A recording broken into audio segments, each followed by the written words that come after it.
अकेले छोड़ देला कचहरी धक्का खाए बदे भैया। का छोटू काहे कैला भैया।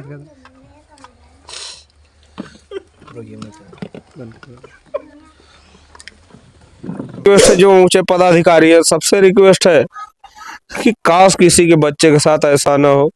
मेरे पास पैसा नहीं है तो क्या मैं मर जाऊंगा, मुझे भी मार दिया जाएगा। आप लोग चुप रहोगे, किस लिए आप लोग वहां बैठे हो?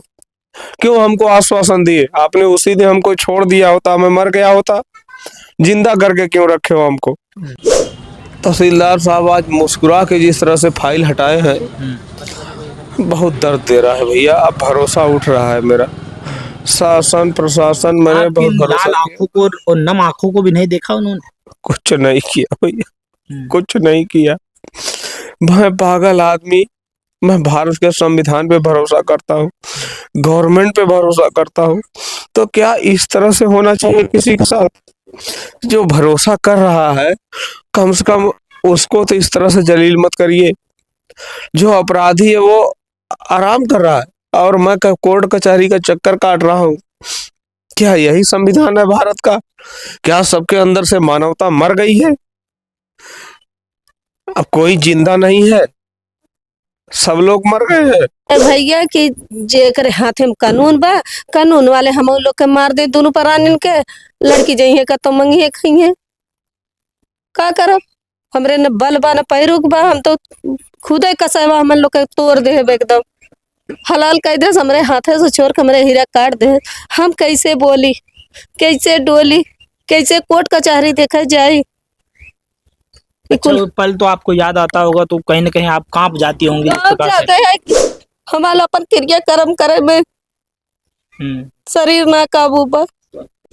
नमस्कार, मैं श्रवण कुमार इस वक्त मौजूद हूं उत्तर प्रदेश के जनपद जौनपुर के कबीरुद्दीनपुर गांव में। और दोस्तों, मेरी मौजूदगी है चर्चित हत्याकांड अनुराग यादव के घर पर। आप यहां पर देख सकते हैं। नमस्कार चाचा। आज हमने सिसकते हुए आपको देखा, बहुत दुख हुआ मैं देखने के बाद में। जिस प्रकार से आप बैठे हुए थे सीढ़ियों पर तहसीलदार दफ्तर के सामने। भैया मामला क्या बताएं, अब आप लोग भी साथ में हो। आप लोग खुद सोचो कि किसी गरीब की कैसे सुनवाई होती है। शासन प्रशासन हमने बहुत भरोसा रखा। क्या एक शब्द तो लिखना था ना, एक शब्द ही लिखना था ना, बिल्कुल इस मामले को खारिज किया जाए, इतना सा लिखना था ना। लेकिन अब तहसीलदार साहब आज मुस्कुरा के जिस तरह से फाइल हटाए हैं, बहुत दर्द दे रहा है भैया। अब भरोसा उठ रहा है मेरा। शासन प्रशासन मैंने बहुत भरोसा लाल आंखों को और नम आंखों को भी नहीं देखा उन्होंने। कुछ नहीं किया भैया, कुछ नहीं किया। मैं पागल आदमी, मैं भारत के संविधान पे भरोसा करता हूँ, गवर्नमेंट पे भरोसा करता हूँ। तो क्या इस तरह से होना चाहिए किसी के साथ? जो भरोसा कर रहा है कम से कम उसको तो इस तरह से जलील मत करिए। जो अपराधी है वो आराम कर रहा है और मैं कोर्ट कचहरी का चक्कर काट रहा हूँ। क्या यही संविधान है भारत का? क्या सबके अंदर से मानवता मर गई है? अब कोई जिंदा नहीं है, सब लोग मर गए हैं। मैंने बहुत भरोसा किया लेकिन अब भरोसा नहीं है। अब रामजीत यादव कचहरी जाएंगे नहीं। मुझ में इतनी हिम्मत नहीं है कि मैं रोते हुए कचहरी जाऊं और कचहरी में रो रो के सबको अपना दर्द सुनाऊं।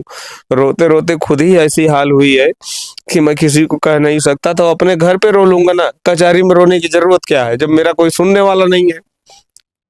क्या था उसमें, उसमें क्या था जो इतनी तारीखें पड़ रही हैं? अच्छा, विपक्षी का जो वकील था, सुनने में आ रहा है कि उसने सीधे हंसते हुए मुस्कुराते हुए हाथ उठाया कि साहब तारीख दे दीजिए। तो या मैं सेटिंग के बारे में नहीं कह सकता, लेकिन एक बार विपक्षी वकील कहने पर सब कुछ हो जाता है और सरकारी वकील साहब कुछ नहीं कर पाते हैं। अच्छा, सरकारी वकील जो आपकी तरफ से थे, उनकी तरफ से क्या कुछ प्रतिक्रिया दी गई? क्या उन्होंने उस पे जब उन्होंने कहा कि इस पे आपत्ति दाखिल करी तो क्या कुछ बोला उन्होंने? कुछ नहीं बोला, हमारे सामने की बात है। और जब हंसते हुए तहसीलदार साहब ने कहा कि आप आपत्ति दाखिल करिए। आपत्ति मैं क्यों दाखिल करूं? आप खुद सरकार हो ना, तो आप देखो ना मैं आपत्ति दाखिल कैसे कर दूं। आप सरकार हो, आप देख रहे हो सारी चीजें क्लियर है कि उसका घर बंजर में है, सब कुछ क्लियर है। लेकिन मुझे तारीख पे तारीख क्यों मिल रही है? क्या सब कुछ फिल्मी स्टाइल में होगा? फिल्मी स्टाइल में मेरे बेटे की गर्दन उड़ा दी गई और फिल्मी स्टाइल में मैं कानून का कोर्ट कचहरी का चक्कर काट रहा हूँ। तो क्या सब कुछ फिल्मी होगा इस दुनिया में? हकीकत कुछ नहीं होगी। क्या करें भैया, अब मैं जाऊंगा नहीं कचहरी, लेकिन कहीं मैं मर जाऊंगा लेकिन जाऊंगा नहीं। डीएम साहब ने आपको सीधा बात की थी, आपसे आश्वासन भी दिया था कि इस पर बहुत जल्द से जल्द 10 से 15 दिन के अंदर निर्णय आ जाएगा, तो कहने का भरोसा तो रखना पड़ेगा। जी बिल्कुल भरोसा है, लेकिन अब टूट रहा है, अब भरोसा टूट रहा है। और मैं पागल गरीब इंसान, मजदूर इंसान, मैं क्या कर सकता हूँ? कुछ नहीं कर सकता। सब लोग हैं, सबने भरोसा दिया और मैंने सबका भरोसा किया। मैं सीधा साधा आदमी, मैं तो उस दुश्मन का भी भरोसा किया था, उसको खाना खिलाता था साथ में, लेकिन इस तरह से उसने मार दिया। और अब मैं सबका भरोसा कर रहा हूँ और धीरे धीरे टूट रहा है भरोसा। जिस तरह से भरोसा टूट रहा है उस तरह से मैं भी टूट रहा हूँ। पहले तो ये कुछ जानकारियां निकल के आ रही थी उस समय कि छुपा हुआ था और अचानक हमला किया था, ये समझ करके कि वकील उधर से जा रहे हैं, आपके घर में कोई वकील है वो जा रहे हैं। लेकिन अभी बीते दिनों जिस प्रकार से अनुराग की माता जी ने बात करते हुए बताया कि उनके हाथ से छीन के मार दिया उसने। जी, अब आप सोचो, किसी की माँ को धक्का दे के गिरा दिया जाए, उसके बेटे को काट दिया जाए। सुबह सुबह लोग उठते हैं तो क्या करते हैं? दातुन मंजन करते हैं, दिशा मैदान करते हैं, लेकिन उन लोग पूरे परिवार के घर में, पूरे परिवार के हाथ में हथियार था। आप खुद अंदाजा लगा लो कि वो लोग क्या करने वाले थे। तो क्या ऐसे अपराधियों के लिए हमको अब कोर्ट का चक्कर काटना होगा? क्या गवर्नमेंट नहीं देख रही है? क्यों नहीं देख रही है? अच्छा, ऐसे में अभी जैसे तहसीलदार जो थे उनसे फिर आपने बात करने की कोशिश नहीं की? क्या सर इसमें हम कैसे आपत्ति दाखिल करें, हम क्या इसमें कर सकते हैं, ये सारी चीजें आपने बोली? हाँ, कुछ नहीं बोला मैंने सिर्फ सुना। अब मेरा दिल टूट गया, मैं वहीं रोने लगा और मैं वहीं से घर भाग के आ गया भैया। हाँ, मैं कुछ बोला नहीं। अच्छा, जो भी बोल रहा हूँ यही बोल रहा हूँ।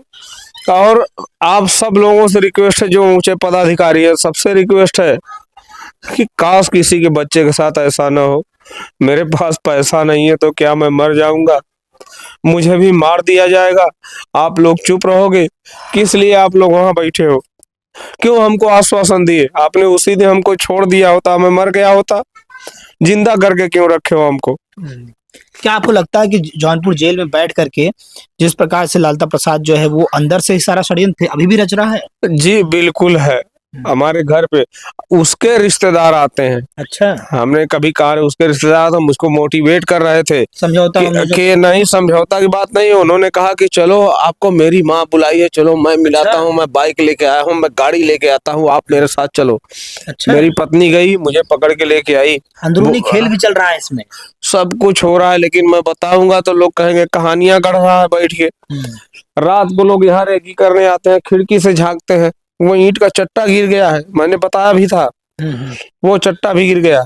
और उसके पीछे वाले घर में मच्छरदानी में लपेट के गणासी रखी हुई थी। अभी बीते दिनों में मिली है फिर से? जी बिल्कुल दोबारा मिली है।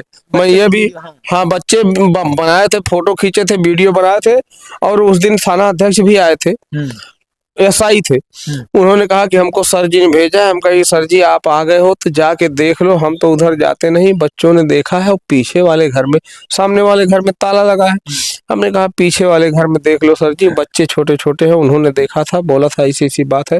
वो छोटे छोटे बच्चे लिवा के गए उनको, और वो लेके गए सारी चीजें। बताइए, जिसके घर में इतना हथियार मिल रहा है, मेरे घर में किताबें रखी हैं, कहाँ जाऊं मैं? आप देख सकते हैं कि सही, बिल्कुल सही बात कर रहे हैं चाचा। यहाँ पर जैसा कि अभी तक हथियार मिल रहा है घर में से, और न जाने कितना हथियार अभी भी छुपा हुआ होगा ये लालता प्रसाद यादव के घर में। और कहीं यहाँ पर आप देख सकते हैं कि रामचरितमानस है, गीता की किताबें हैं, और तमाम तुलसीदास जी के उपनिषद यहाँ पर रखे हुए हैं, जो कि ये अपने खुद तो पढ़ते ही थे, साथ में अपने बच्चों को भी शिक्षित करते थे। जिस प्रकार से अगर आपने इनके बच्चों की बातें सुनी होगी तो आपको उससे अंदाजा आप लगा सकते हैं कि अनुराग जब क्लास के अंदर मॉनिटरिंग का जब उसको एक छोटा सा पद दिया जाता है स्कूल के अंदर, तो कितनी अच्छी अपनी बातें बताता है। तो ये सारी चीजें रोज सोच करके तो आपको आंसू आ जाते हैं। क्या करें भैया, हमको बस यही समझ में नहीं आता कि बच्चों को शास्त्र पढ़ाया जाए या शास्त्र पढ़ाया जाए। मुझे यही समझ में नहीं आता। काश मैंने शास्त्र पढ़ाया होता तो आज मेरा बच्चा मेरे साथ में रहता। आज मैं नहीं होता वो लोग रोते। मैं शास्त्र पढ़ा के परेशान हूँ आज, और आज कहीं सुनवाई नहीं है। मुस्कुरा के फाइल हटाई जा रही है। अच्छा, कितना समय लगा उस फाइल को हटाने में और आपको वहां पर पेश होने में? मैं तो जाके 2-3 घंटे पहले से बैठा था साहब। जब पेशी हुई 5 मिनट के अंदर उन्होंने हटा दिया फाइल। चर्चा भी नहीं की इस बात? कुछ नहीं, कोई जबकि चर्चा। बड़े से बड़ा अधिकारी हो चाहे बड़े से बड़ा नेता हो, सभी के पास में इस घटना की जानकारी हर एक व्यक्ति को थी कि इस प्रकार का जघन्य अपराध हुआ है। तो क्या तहसीलदार साहब के कान में जरा भी ये भनक नहीं थी कि ये अनुराग के पिता हैं, जो कि एक ताइक्वांडो खिलाड़ी है, उसके बावजूद इस प्रकार का उनका बिहेवियर कहीं ना कहीं ये अपमानजनक तो है ही। भैया मेरा अपमान अब क्या रह गया, अपमान क्या रह गया। जो हुआ ना कोर्ट में, अब बर्दाश्त नहीं है। मैं कचहरी नहीं जाऊंगा, मैं यहीं रो रो के जान दे दूंगा, लेकिन अब कभी कचहरी नहीं जाऊंगा। प्रशासन के कभी ऊपर नहीं आप भरोसा रखिए। ऐसा ये चीजें तो कभी कचहरी अब जो नहीं अब जाऊंगा। जीवन में अगर इस चीजें आ गई हैं, अब इसको कहीं ना किसी कहीं से आपको कुछ नहीं कहूंगा, आपके किसी पीछे से पूरा कुछ परिवार नहीं है, परिवार है, लेकिन अब कभी कचहरी नहीं जाऊंगा। मुझ में हिम्मत नहीं है कि मेरा बच्चा चला गया और मैं कचहरी जाके खड़ा हो जाऊं। थोड़ा सा आइए। आप आ प्रशासन वकील उपकार जब हमरे लोग करीबी में रहते हैं तब ना है। हमरे पास पैसा ना, अब हमार लड़के मारे न काट न। आज जौन है हम ही चली मुकदमा लड़ी, हम कचहरी देखे जोर जाई देवी दुर्गा के ना हम दर्शन करे। हमरे बल पैरू ना भैया ऐसा करे भैया कि जेकर हाथे में कानून बा, कानून वाले हम लोग के मार दे दोनों प्राणी के। लड़की जइए का तो मंगिए खाइए, का करब? हमरे न बल बा न पैरू बा, हम तो खुदे कसैबा हम लोग के तोड़ दे एकदम हलाल कह दे। हमरे हाथे से छोड़ के हमरे हीरा काट दे। हम कैसे बोली, कैसे डोली, कैसे कोर्ट कचहरी देखा जाए? अच्छा, पल तो आपको याद आता होगा तो कहीं ना कहीं आप कांप जाती होंगी इस प्रकार से। जाते हैं हमारा अपन क्रिया कर्म करे में शरीर ना काबू पर। सही बात। इतना लाड प्यार से पाला था दोस्तों। मैं बता दूं, प्रशासन के ऊपर जिस प्रकार से पूरी तरीके से परिवार ने भरोसा किया था, और जिस प्रकार से संविधान की शपथ लेने वाले ऐसे अधिकारी, संविधान की शपथ लेने वाले ऐसे नेता और संविधान के दायरे में काम करने वाले ऐसे अफसरों से अगर हम लोग ये उम्मीद करें कि हमें अपने जीवन में उनसे कुछ प्रेरणा लेनी चाहिए, लेकिन अगर जिस प्रकार से अनुराग यादव के परिवार को न्याय नहीं मिल रहा है और सीढ़ियों पर जाकर के अनुराग यादव के पिता वहां बैठते हैं और जो आंसू हम देखते हैं वहां पर, क्या वो तहसीलदार साहब को दिखी नहीं? क्या आप उस क्षण को आप अपने अनुभव करिए कि जब माँ के हाथों से लाल को छीन करके गर्दन काट दी, क्या तहसीलदार को ये भी समझ में नहीं आया कि जिस मामले की ये पैरवी करने आए हुए हैं, ये मामला खुद सरकारी जमीन है और सरकारी जमीन को कब्जा मुक्त कराकर सरकार को ही लेना है, ना कि ये स्वयं के लिए मांग रहे हैं उस जमीन को। लेकिन उसके बावजूद 3 अपराधी जो कि जेल के अंदर हैं, वो अंदर से ही षड्यंत्र रच रहे हैं और इस प्रकार से तहसीलदार साहब बाहर से मुस्कुरा रहे हैं। और जिस प्रकार से फाइल को उन्होंने रखा है, ये कहीं ना कहीं चिंताजनक है। और जिस प्रकार से देखा जा रहा है कि अनुराग यादव हत्याकांड मामले में प्रशासन की ओर से परिवार को कब न्याय मिलेगा, तारीख 6/12/2024 फिर से रख दी गई है। 6/12/2024 को हम फिर से मौके पर मौजूद रहेंगे, परिवार के साथ रहेंगे।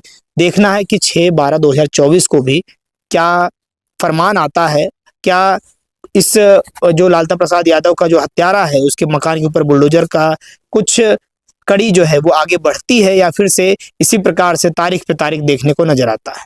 मिलते हैं फिर किसी नेक्स्ट वीडियो में। जय हिंद, जय भारत।